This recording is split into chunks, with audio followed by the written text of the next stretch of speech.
નમસ્કાર દર્શક મિત્રો, @ગુજરાતમાં આપનું સ્વાગત છે। ગુજરાતમાં દારૂબંધી હોવા છતાં તેની અમલવારીને લઈને અવારનવાર સવાલો ઉઠતા રહે છે। ત્યારે અમરેલી જિલ્લામાં ખુદ ભાજપના જ નેતાઓએ પોલીસની કાર્યપદ્ધતિ અને દારૂબંધીના અમલ પર ગંભીર પ્રશ્નો ઉઠાવ્યા છે। અમરેલી જિલ્લાના રાજકારણ વિરુદ્ધ પોલીસ વિભાગનો જંગ ચરમસીમાએ પહોંચ્યો છે। હવે આ જંગમાં પૂર્વ સાંસદ નારણ કાછડિયાએ અમરેલી પોલીસ પર, ખાસ તો એસપી પર સીધા આક્ષેપો કરતા કહ્યું છે કે અમરેલી પોલીસ દારૂ અને રેતી ખનનના હપ્તા લે છે। મેં રેતી ખનનના ફોટો મોકલ્યા હતા, છતાં પણ પોલીસે કોઈ કાર્યવાહી કરી નથી। છેલ્લા થોડા દિવસથી પોલીસ અને રાજકારણીઓ વચ્ચેની શાબ્દિક ખેંચતાણ ચાલી રહી છે। પૂર્વ સાંસદ નારણ કાછડિયાએ અમરેલી પોલીસ પર હપ્તા લેવાનો આરોપ મૂક્યો છે। તેમણે આકરા શબ્દોમાં કહ્યું હતું કે અમરેલી પોલીસ કરવતની ધારની જેમ બંને બાજુએથી પૈસા પડાવે છે। અમરેલી પોલીસ બુટલેગર પાસેથી પણ હપ્તા લે છે અને જે દારૂ પીવે છે તેની પાસેથી પણ પૈસા પડાવે છે। નારણ કાછડિયાએ અમરેલી એસપીને અનુલક્ષીને કહ્યું કે અમરેલી એસપી કહે છે કે પીવાવાળાઓને રોકો, પણ દારૂ વેચનારાઓને પકડો તો પીવાવાળાઓ આપોઆપ બંધ થશે। અમરેલી પોલીસ રેતી ખનન મુદ્દે આંખ આડા કાન કરતી હોવાનો પણ આક્ષેપ પૂર્વ સાંસદ નારણ કાછડિયાએ કર્યો છે। તેમણે કહ્યું કે પોલીસ અને ખનન માફિયાઓની ભાગીદારીથી રેતીના ડમ્પરો બેફામ ચાલી રહ્યા છે। રેતી અને દારૂની એજન્સીઓ પોલીસની છે એવું કહેવામાં કોઈ અતિશયોક્તિ નથી। તેમણે પોલીસ વડાને દારૂ પીનારાઓને રોકવાની જવાબદારી પોલીસની છે કે નહીં તેવો સીધો સવાલ પણ કર્યો હતો।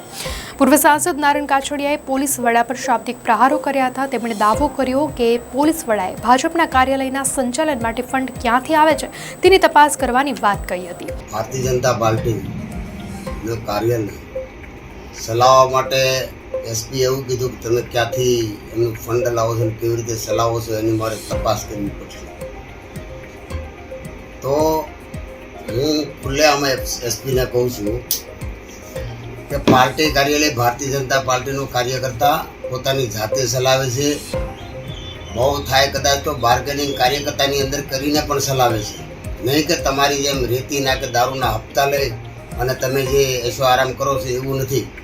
અને મારે ખુલ્લેઆમ કહેવું છે કે રેતી અને દારૂ એ કોઈ જો ધંધો કરતા હોય કે એના જે કોઈ પેલું આખો એજન્સી હોય તો એ પોલીસની છે, એમાં જરા પણ અતિશયોક્તિ નથી।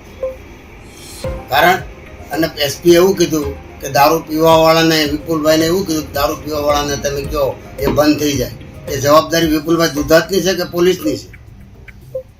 પહેલાં તો પોલીસને દારૂ જે વેચે છે ને એને બંધ કરાવો એટલે ઓટોમેટિક પીવાવાળા બંધ થઈ જાય।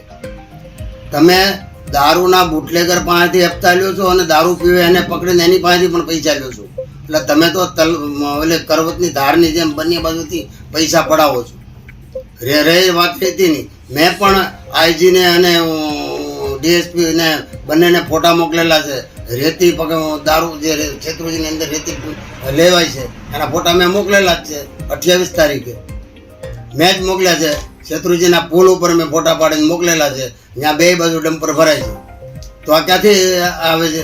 કે રહી વાત વિપુલભાઈ દુધાતના ઘરની, એમના પરિવારની, એમને એ આ સંજય ખરાત તો હજી અહીંયા 8 મહિનાથી આવ્યા છે, 6 મહિનાથી, એને ખબર નથી કે એ ઘર શું છે।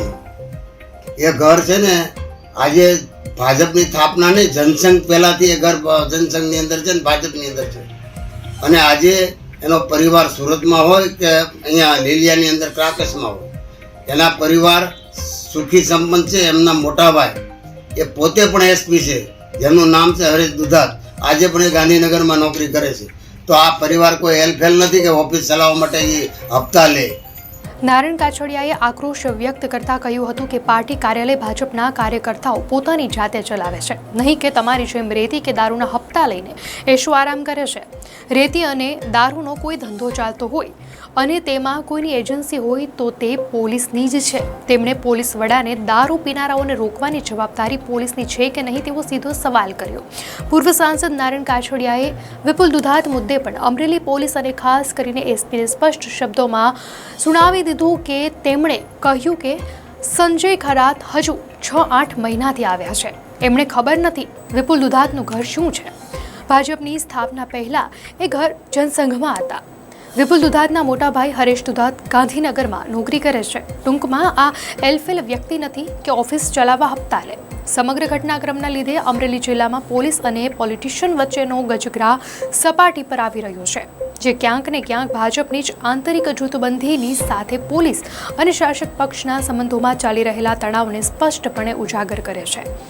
ત્યારે આ મામલે આગામી સમયમાં રાજકીય ગરમાવો હજુ વધશે તેવી શક્યતા ચર્ચાઈ રહી છે।